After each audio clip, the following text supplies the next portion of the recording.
Hey everybody! Thanks for joining me today. In today's video, I'm going to talk about teaching intentionality to our kids. The word intention in the dictionary says a course of action that one intends to follow, an aim that guides action, an objective.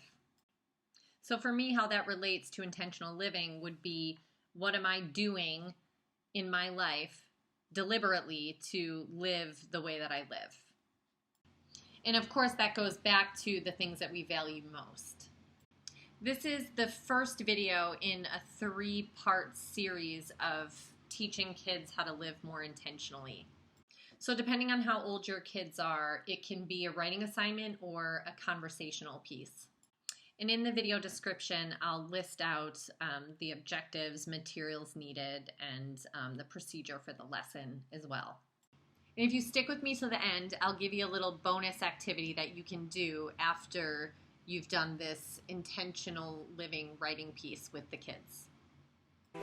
And don't forget to subscribe and click the bell so that you get notifications each time that I post a new video. So let's get started. So the objective of this lesson would be that students will explore their values and learn how to align their actions in their daily lives according to those values. The materials that you would need are paper and pen or pencil, and then if you wanted to use a dry erase board, you could have one of those handy too. And before you get started, you could talk to the kids. Like a preliminary thing would be, you can just talk to them about things that you value or things that you care about and what you do to live according to those values. So after you do that, then you're going to have them, step number 1, they just start writing out some of the things that they care about.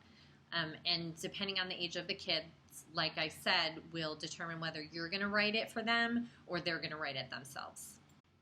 Their list could be something like family and pets, friends, playing with their toys, drawing, practicing piano, playing on their phones if they have them, their social media accounts, putting on makeup, making money.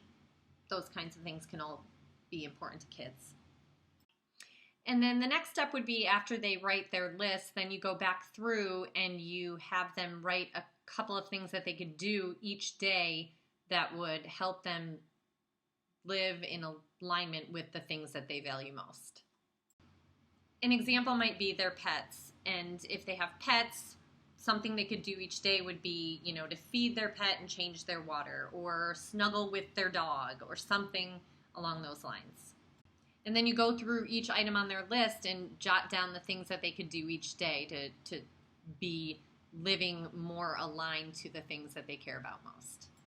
And this lesson too also kind of helps you help them self-discover, if they're doing something that maybe isn't aligned with the things that they care about most, you can kind of bring that up and say, hey, does that really go along with what you said the other day about the things that you care about?